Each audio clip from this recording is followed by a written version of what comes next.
Kidlat News Updates. Mga balita ngayon, ambush sa Maguindanao del Sur ikinasawi ng 2 katao. Isa sugata, Bulacan at Bataan kapwa isinailalim sa state of calamity dahil sa habagat at mga nagdaang bagyo. Ombudsman iginiit na may 28 pang testigo sa investigasyon laban kay Romualdez. Ako po si Cesar Soriano para ihatid ang mga nangunang balita sa buong kapuluan ngayon.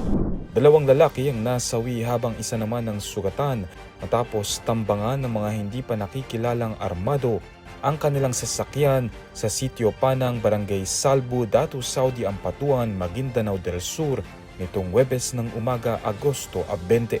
Kinilala ng pulisya ang mga nasawi na sina Kamarudin Mangansakan Ebus, isang negosyante, at Mohalidin Latif Ismail, kapwa residente ng Cotabato City. Sugatan naman si Kennedy Abdul Adin, isang manggagawa na agad isinugod sa ospital. Batay sa paunang investigasyon, bumiyahe ang mga biktima mula Datu Unsay patungong Cotabato City nang pagbabarilin ng mga pinaghihinala ang riding in tandem ang kanilang van. Matapos ang pamamaril ay mabilis na tumakas ang mga sospek.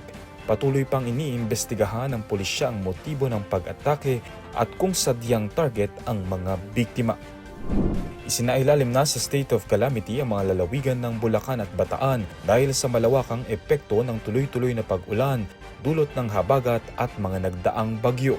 Sa Bulacan, ipinatupad ang deklarasyon matapos makapagtala ng 96.2 milyong pisong pinsala sa agrikultura at 180 million pesos na assessed damaged infrastructure facilities.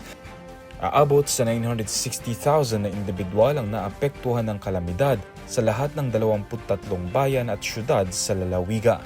Samantala, isinailalim din sa state of calamity ang buong Bataan nitong Agosto 20. Ayon sa pamahalaang panlalawigan ng Bataan, 8,000 residente ang nawalan ng tirahan dahil sa pagbaha. Umabot naman sa 56.53 million pesos ang estimated damage sa agrikultura habang 542.72 million pesos naman sa infrastruktura. Sa pamamagitan ng deklarasyon, mapapabilis ang pagbibigay ng ayuda, serbisyong medikal at iba pang kinakailangang suporta sa mga apektadong residente, gayon din ang pagpapatupad ng mga programang rehabilitasyon at pagbangon ng mga komunidad.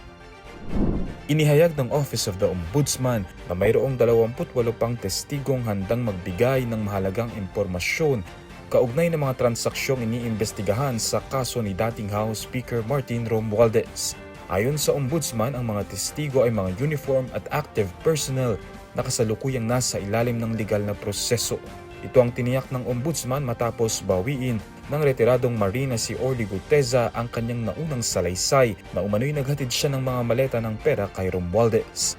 Binigyang diin ng Ombudsman na hindi nakasalalay sa iisang testigo ang kanilang investigasyon at tinawag na classic pressure tactic ang mga recantation sa mga high-profile na kaso.